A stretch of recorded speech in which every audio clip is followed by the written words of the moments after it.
দামটো অনা নাই আপোনালোকে? আনিছে তেতিয়া দিয়ক, মই দামখন দি পেলাই গুচি যাওক অলপ। ক্ষমতা নহলে কোচ রাজবংশী জাগিছে বিজেপি সরকার হায় হায় আক্রাসু জিন্দাবাদ কেএসটিসি জিন্দাবাদ জীবন সিংহ জিন্দাবাদ।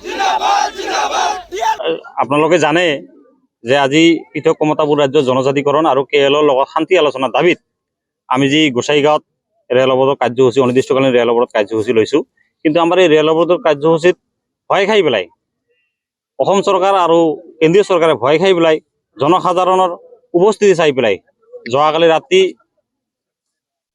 কেন্দ্ৰীয় গৃহ মন্ত্ৰালয়ৰ উত্তৰ পূৰ্বাঞ্চলৰ উপদেষ্টা বিষয়া এ.কে. মিশ্ৰা ডাঙৰীয়াই আমাৰ সংগ্ৰামী নেতৃত্বলৈ টেলিফোনিক বাৰ্তালাপ কৰে আৰু আমাক আন্দোলন স্থগিত ৰাখিবলৈ অনুৰোধ কৰে। কিন্তু আমি তেখেতৰ এই অনুৰোধৰ প্ৰতি সন্মান জনাই পেলাই আস্থা ৰাখি পেলাই আজি আমি এই ৰেল অৱৰোধ কাৰ্যসূচী সাময়িকভাৱে স্থগিত ৰাখিছোঁ। কাৰণ আমি বাস্তৱতে বিচাৰিছোঁ আমাৰ সমস্যাবিলাক সমাধান হোৱাটো। গতিকে আলোচনাৰ মাধ্যমেদি যদি সমস্যাবিলাক সমাধান হয় তেতিয়াহ'লে আমি আগবাঢ়িম বুলি কথা দিছোঁ। আৰু ইতিমধ্যে আমাৰ হীৰেন্দ্ৰনাথ ছাৰো টেলিফোনিক বাৰ্তালাপ কৰিছে আমাৰ লগত, আমি বৈঠকতো মিলিত হৈছোঁ।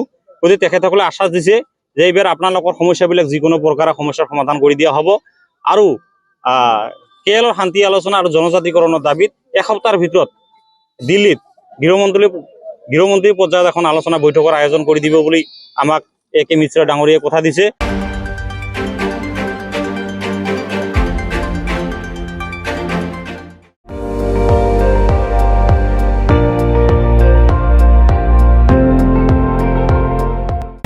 আপুনি চাই আছে ND24, সৰ্বশ্ৰেষ্ঠ নহয় সৰ্বোত্তমৰ দৌৰ।